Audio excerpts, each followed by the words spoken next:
इस वीडियो को गौर से सुनिए, क्या बता रहा है। वो गोबर खाने वाले लोग हैं। हिंदू गोबर खाने वाले नहीं होते। हिंदू जो होते हैं वो गोबर का पूजा करते हैं, गोबर खाते नहीं है। ये लोग गोबर खाने वाले लोग होते हैं। इन लोग का जो दिल है वो गोबर खा खा के काला हो चुका है। लोगों को जरूरत है कि गोबर जब सूख जाता है तो गोईठा बन जाता है ना, तो अब लोगों को जरूरत है कि उसमें माचिस मार के इन लोगों को जला दिया जाए। बाबर को कब्र से उठ के जय श्री राम बोलना पड़ेगा नहीं बोलना पड़ेगा वो तो हमको नहीं पता है, लेकिन ये गोबर खाने वाले, मूत पीने वाले और ये जो गुफा पुत्र है इनको महात्मा गांधी की जय बोलना पड़ेगा और इनके बाप गोडसे को भी चिता से उठ के महात्मा गांधी की जय बोलना पड़ेगा। बीजेपी वाले मुसलमान अच्छे हैं और बाकी मुसलमान इन लोग के लिए बुरे हैं। हाँ, अल्लाह को नहीं मानते हैं। देखिए, कट्टरता जिसके अंदर होगा वो देशद्रोही है। जिसके अंदर, चाहे वो हिंदू या मुस्लिम है, अगर कोई हिंदू कट्टर है तो वो भी देशद्रोही है और उसका ज्यादा हिंदुत्व भरा हुआ है तो नेपाल चला जाए, नेपाल चला जाए, नेपाल चला जाए। और अगर कोई मुस्लिम कट्टर है तो पाकिस्तान चला जाए। हिंदुस्तान में इन लोगों के लिए जगह नहीं है। हिंदू हमेशा से जगा हुआ था, लेकिन हिंदू धर्म सिखाता है सबको लेके चलने के लिए। हिंदू गांधी जी देशभक्त नहीं थे। कौन गोड से हम लोग गांधी सुनिए, हम लोग गांधी को मानने वाले हैं और जो सुअर लोग हैं ना और ये जो गोबर खाने वाले लोग हैं यही गोडसे को मानने वाले लोग हैं। कौन है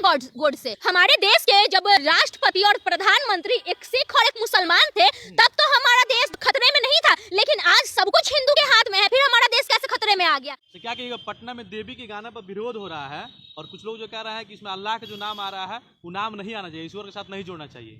मतलब क्या दिक्कत है भाई? हम जिस देश में रहते हैं ये देश हिंदू मुसलमान सबका है। यहाँ पे भगवान को भी पूजा जाता है, यहाँ पे अल्लाह का मस्जिद भी है, हर चीज को लेके चला जा रहा है। तो अच्छी बात है ना भाई कि एक गाना निकल के आया कि ईश्वर अल्लाह तेरो नाम। क्योंकि आप देखिएगा तो हिंदू धर्म में भी यही बताया गया है कि जो भगवान होते हैं वो निराकार होते हैं। मुस्लिम धर्म में भी यही बताया गया है। तो सबका भगवान एक है, या तो आप उसको ईश्वर बोलिए या तो आप उसको अल्लाह बोलिए, लेकिन हर लोग जो उनके पूर्वज जिस चीज को लेके चल रहे हैं वही लोग जो है आगे लेके चल रहे हैं।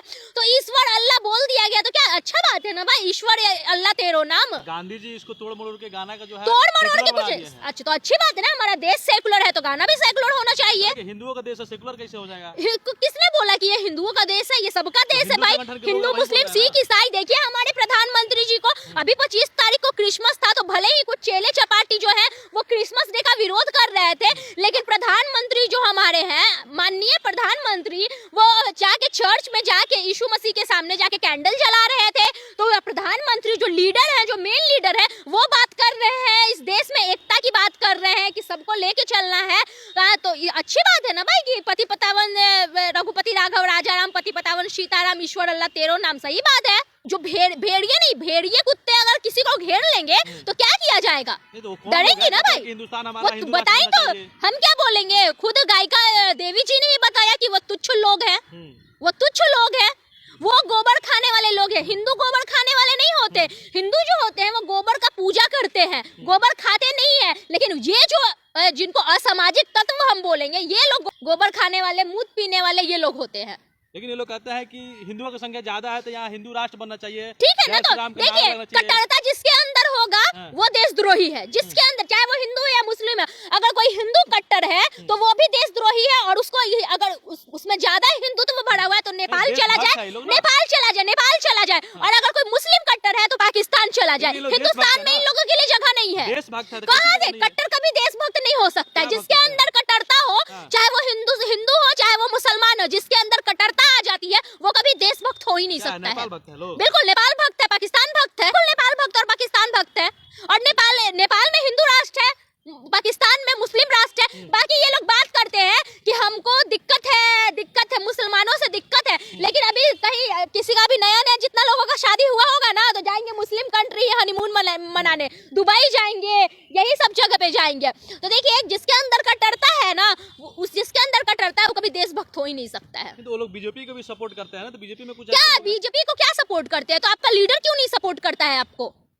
कुछ नहीं, ये लोग हवा बनाए हुए हैं, कुछ नहीं। अभी कुछ दिन पहले मोहन भागवत बोला ना कि हिंदू के नाम पे नेता बनना बंद करो। इन लोग का कुछ नहीं है। इन लोग के अंदर इतनी ज्यादा नफरत, इन लोग का जो दिल है वो गोबर खा खा के काला हो चुका है, गोबर खा खा के काला हो चुका है। लोगों को जरूरत है कि गोबर जब सूख जाता है तो गोईठा बन जाता है ना, तो अब लोगों को जरूरत है कि उसमें माचिस मार के इन लोगों को जला दिया जाए। सेकुलरिज्म का जो आप लोग पाठ पढ़ा रहे हैं, ये लोग कह रहे हैं कि हम लोग सदियों से जो है पुराना धर्म है सनातन धर्म, उसी को हम लोग उजागर कर रहे हैं और अपना सनातन धर्म को बचाने की कोशिश कर रहे हैं। अरे बचाने का कब? हमारे देश के जब राष्ट्रपति और प्रधानमंत्री एक सिख और एक मुसलमान थे तब तो हमारा देश जो है वो खतरे में नहीं था, लेकिन आज सब कुछ हिंदू के हाथ में है, फिर हमारा देश कैसे खतरे में आ गया? प्रधानमंत्री मनमोहन सिंह थे, राष्ट्रपति एपीजे अब्दुल कलाम थे, सिख और मुसलमान थे ना जी। तब तो हमारे देश खतरे में नहीं आया, और आज हमारा देश खतरे में कैसे आ गया है? जब सरकार आपकी है, हर चीज आपकी है, तब देश कैसे? अगर आपको कहां से हिंदू राष्ट्र? अमित शाह तो बोलते हैं कि नहीं ये देश सबका है, अमित शाह कभी नहीं बात करते हैं हिंदू राष्ट्र की। अमित शाह, मोदी जी हमेशा सबको लेकर चलने की बात करते हैं। शहनवाज हुसैन को ले लीजिए, उसके बाद ये मुख्तार अब्बास करके कुछ नाम है उनको ले लीजिए, सुब्रमण्यम स्वामी की जो दामाद है उसको ले लीजिए, तो इन लोग शहनवाज हुसैन को खुद ले लीजिए, तो ये लोग कौन है भाई? नहीं, ये तो अल्लाह ही करते होंगे ना। ऐसा तो नहीं है कि बीजेपी ऑफिस में जाके राम राम का माला जपने लगते होंगे, या बीजेपी ऑफिस में जाके जय श्री राम करते होंगे, ईद मनाते ही होंगे। शहनवाज हुसैन ईद मनाते होंगे ना जी, सब कुछ मनाते हैं। ईद मनाते ही हैं, बीजेपी ऑफिस में डेली आते ही, हमेशा आते ही होंगे, तो इनको इन लोगों से दिक्कत नहीं है। इन लोग के दिमाग में जो है वो गंदगी भर चुकी है, और ये गंदगी लगता नहीं है कि इन लोगों का मुसलमान जो है सिर्फ बीजेपी में अच्छे लगते हैं, बाकी अलग। हाँ, बीजेपी वाले मुसलमान अच्छे हैं और बाकी मुसलमान इन लोग के लिए बुरे हैं। हाँ, अल्लाह को नहीं मानते हैं। ये जो तुच्छ लोग हैं जो देवी का विरोध कर रहे थे, उनका खून की खुद की औकात है शहनवाज हुसैन के सामने खड़े हो जाने की? मतलब विरोध ये लोग नहीं कर सकते, बिल्कुल विरोध नहीं कर सकते, उनकी खुद की औकात है, शहनवाज हुसैन के सामने खड़े हो जाने की औकात नहीं है। ये तुच्छ लोग जो है वो सिर्फ भों भों भों भों ही कर सकते हैं। मैम, सन ऑफ बिहार के नाम से जाने जाने वाले अरे भाई का इसका नाम ले हटाया ना, किसका नाम ले रहे हैं? नहीं, हम जानते हैं कौन है सन ऑफ बिहार। वो सपोर्ट कर रहे हैं इसका। कौन है भाई? हम नहीं जानते हैं, बोले तो कि नहीं जानते हैं। कौन है? नहीं जानते। अरे नहीं जानते भैया। सबको यहाँ पर जय श्री राम बोलना पड़ेगा। कब्र में लेटे हुए वो बाबर भी जय श्री राम उठ के बोलेगा। अच्छा, कब्र में लेटे हुए बाबर भी जय श्री राम उठ के बोलेंगे? बाबर को कब्र से उठ के जय श्री राम बोलना पड़ेगा, नहीं बोलना पड़ेगा वो तो हमको नहीं पता है, लेकिन ये गोबर खाने वाले, मूत पीने वाले और ये जो गुफा पुत्र है, इनको महात्मा गांधी की जय बोलना पड़ेगा, और इनके बाप गोडसे को भी चिता से उठ के महात्मा गांधी की जय बोलना पड़ेगा। इस देश में वो हिंदू है तो वो जय श्री राम बोलेगा, और अगर वो मुस्लिम है तो अल्लाह अकबर बोलेंगे। और किसी की औकात नहीं है ना कि किसी को किसी के धर्म के यहाँ पे रह के और किसी को जय श्री, मुसलमान क्यों बोलेगा भाई जय श्री राम? हिंदू जग गया इसलिए। हिंदू जग गया है, हिंदू हमेशा से जगा हुआ था, लेकिन हिंदू धर्म सिखाता है सबको लेके चलने के लिए। हिंदू देशभक्त, गांधी जी देशभक्त नहीं थे। कौन गोडसे? हम लोग गांधी सुनिए, हम लोग गांधी को मानने वाले हैं, और जो सुअर लोग है ना और ये जो गोबर खाने वाले लोग हैं, यही गोडसे को मानने वाले लोग हैं। कौन है गोडसे? आज भी सुनिए ना, आज भी हमारे देश के बड़े लीडर जब विदेश जाते हैं तो गांधी जी का नाम लेते हैं, गोडसे का नाम नहीं लेते हैं। हंस के रो चाहे रो के लो, गांधी जी हमारे देश के राष्ट्रपिता थे, और हमेशा के लिए ये दर्ज हो चुका है कि वही रहेंगे। गोडसे को मानते हैं, उनके लिए क्या कहिएगा? कौन देशद्रोही है? देशद्रोही है जो गोडसे और सावरकर के जैसे इंसान को मानते हुए देशद्रोही है, यही बोलेंगे।